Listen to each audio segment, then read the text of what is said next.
एक बार फिर से मैं आप सभी के सामने उपस्थित हूँ बेहद महत्वपूर्ण टॉपिक के साथ। और आज हम बात करने वाले हैं अपने दो मित्र राष्ट्रों के बारे में जिनसे बहुत ही करीबी संबंध हैं भारत के। एक तो है पाकिस्तान और दूसरा है बांग्लादेश। तो यहाँ पर अच्छी चीज हुई है कि दोनों ही देश आपस में अपनी मित्रता बढ़ा रहे हैं। और अब तो पाकिस्तान ने यहाँ पर बांग्लादेश को ऑफर भी कर दिया है कि आप एक काम करिए, हमारे साथ वापस आकर के मिल जाइए, विलय हो जाइए पाकिस्तान में, क्योंकि अब आप भी एक इस्लामिक स्टेट बनने जा रहे हो। आपके यहाँ लोकतंत्र समाप्त हो रहा है, मैं भी एक इस्लामिक स्टेट हूँ ही। साथ ही साथ यहाँ पे एक बहुत बड़ा स्टेटमेंट दिया गया। स्टेटमेंट में ये कहा गया कि जो पहले बांग्लादेश आजाद हुआ था हमसे, जो छोड़ करके गया था, विभाजित हुआ था, वो बांग्लादेश अब नहीं है। बांग्लादेश अब बदल चुका है। और ये बात वाकई सही है कि बांग्लादेश अब बदल चुका है।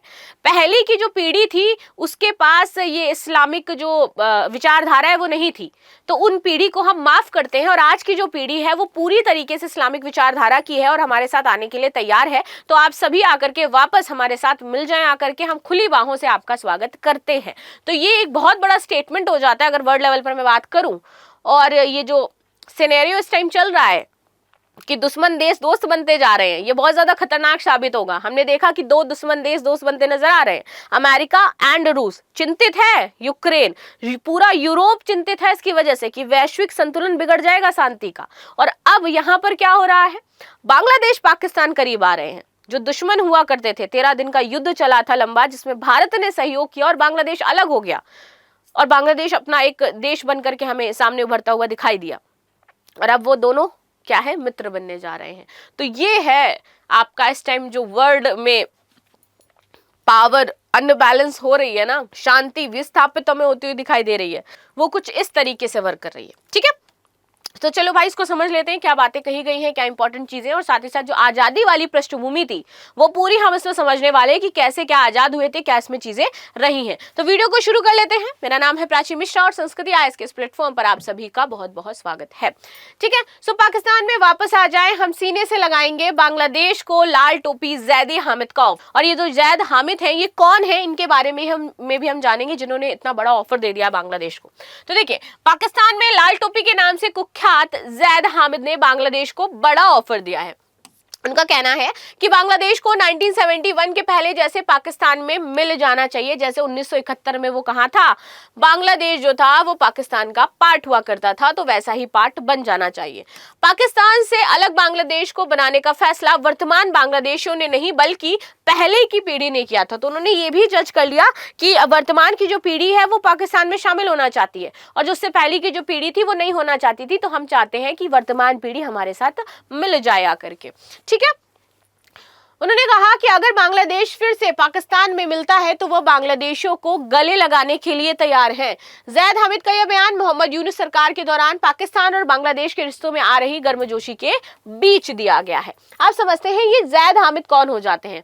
तो जैद हामिद का जो पूरा नाम है वो है सैयद जैद जमान हामिद। ठीक है, जैद हामिद एक घोर कट्टरपंथी इस्लामी पॉलिटिकल कमेंटेटर और प्रोपेगेंडा एक्सपर्ट कहे जाते हैं। और साथ ही साथ ये जो मुस्लिम हस्तियां हैं, दुनिया की प्रभावशाली मुस्लिम हस्तियां, 500 में से इनका नाम आता है, नाम जोड़ा जाता है जैद हामिद का। तो उस लिस्ट में भी ये शामिल है। जैद हामिद का जन्म एक पाकिस्तानी सैन्य अधिकारी परिवार में हुआ था और इनकी मां कश्मीरी मूल की थी।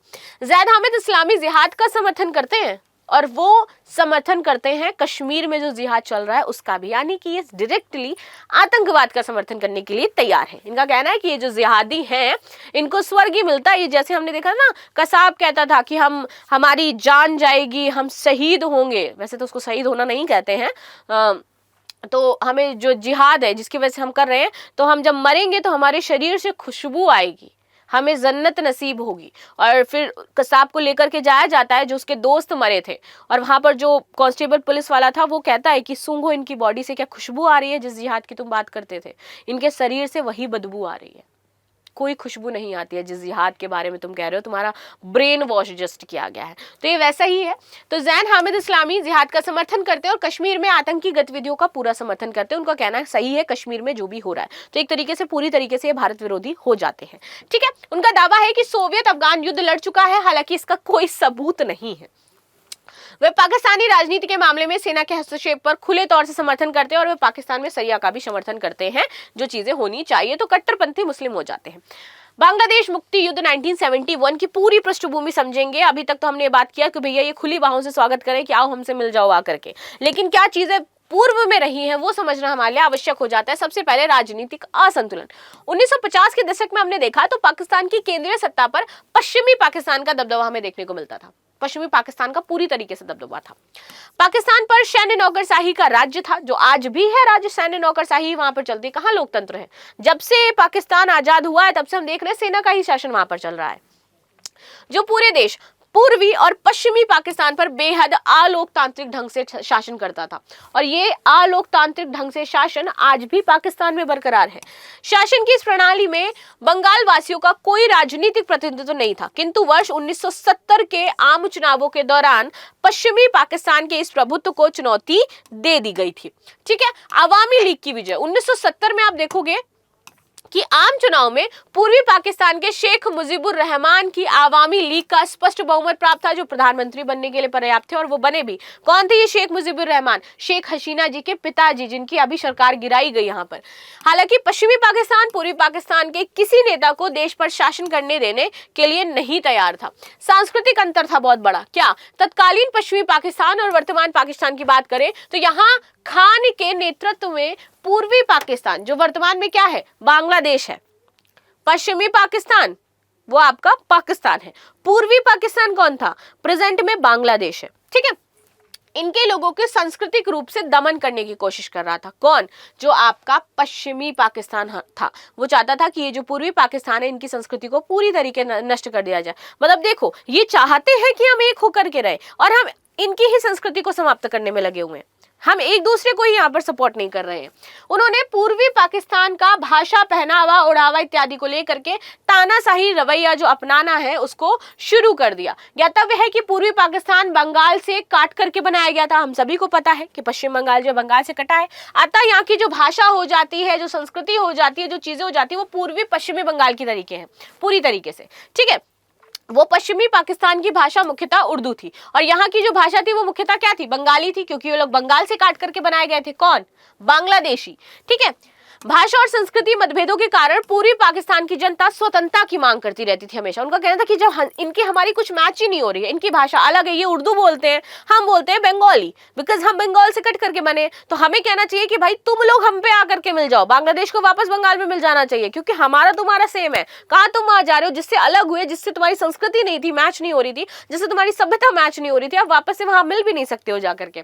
ठीक है, राजनीतिक वार्ता विफल होने के बाद जनरल याह्या खान के नेतृत्व में पाकिस्तानी सेना ने पूर्वी पाकिस्तान के खिलाफ क्या करा? कार्रवाई शुरू कर दी। इसी के चलते ऑपरेशन सर्च लाइट चलाया गया। 26 मार्च 1971 को पश्चिमी पाकिस्तान ने पूर्वी पाकिस्तान में क्या चलाया? ऑपरेशन सर्च लाइट शुरू किया और इसके परिणाम स्वरूप लाखों बांग्लादेशी भारत भाग करके आ गए थे।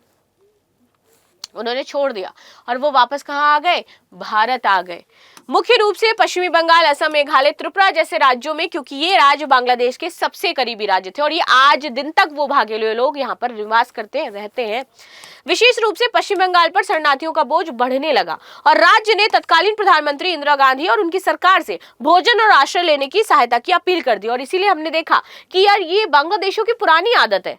आप देखो कि पहले जब ये वाली स्थिति आई तो भी ये भाग करके भारत आए कि इनके पास कोई ऑप्शन नहीं है ना, हम सटे हुए हैं भाई, हमारे पास ही आओगे, तुम जाओगे कहाँ?